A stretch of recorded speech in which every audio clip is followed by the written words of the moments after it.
सभापती महोदय, आपल्या असलेल्या योजना ज्याचा उल्लेख आपण केला की जी पेन्शन योजना आहे आपली, ज्याचा उल्लेख आपण बाळशास्त्री जांभेकर यांच्या नावाने ही पेन्शन योजना करतो। आपल्याला याची कल्पना आहे की आपण एक फिक्स डिपॉझिट 100 कोटी रुपये बँकेत, राष्ट्रीय बँकेत ठेवले, त्याच्या मिळणाऱ्या व्याजातून आपण ही योजना सुरू केली। त्यात वाढ करण्याची गरज आहे लक्षात आल्यावर अजूनचे 20 कोटी रुपये ठेवले आणि 120 कोटीच्या व्याजातना आपण या योजनेत पेन्शन त्या ठिकाणी देत असतो।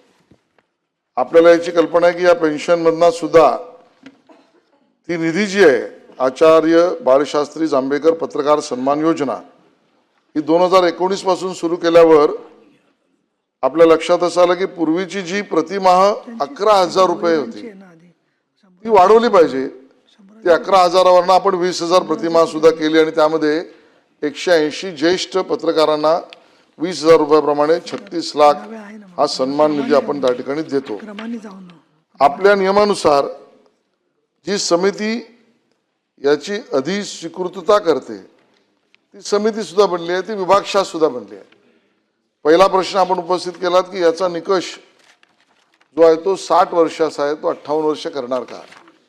खरं तर तो निकष असा आहे की सलग 30 वर्ष पत्रकारिता किंवा 60, तर जो पत्रकारिता 20, 22, 23, 24, 25 ला करेल तो 55 लाही पात्र होईल आणि त्यामुळे ती पत्रकारितामध्ये आपल्याला बदल आता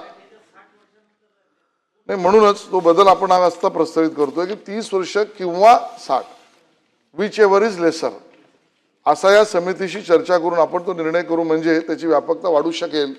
ते त्या समितीसमोर आणि या बैठकीमध्ये ज्याचा उल्लेख मी मगाशी केला त्यामध्ये आपल्या कर्तव्य पहिला प्रश्न आपला आहे।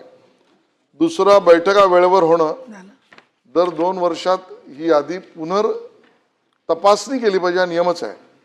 तरी आपण प्रश्न उपस्थित केला तो खरं मानून या बैठका वेळेवर होण्यासाठीचे निर्देश त्या ठिकाणी देण्यात येतील। नाही म्हणून 2 वर्षात एकदा करायला नसेल झाली तर करू आणि तसे निर्देश आपण त्या ठिकाणी देऊ। तिसरा विषय आपण म्हणालात तो संरक्षणाचा कायदा, या विषयावर गृह खात्याचा हा विषय खरं तर आत्ता याच्यात मी उत्तर देऊ शकणार नाही, संबंधित विभागाची चर्चा करू आणि त्या विषयामधला जो निर्णय होईल तो आपल्या सगळ्या सदस्यांना कळवण्यात येईल।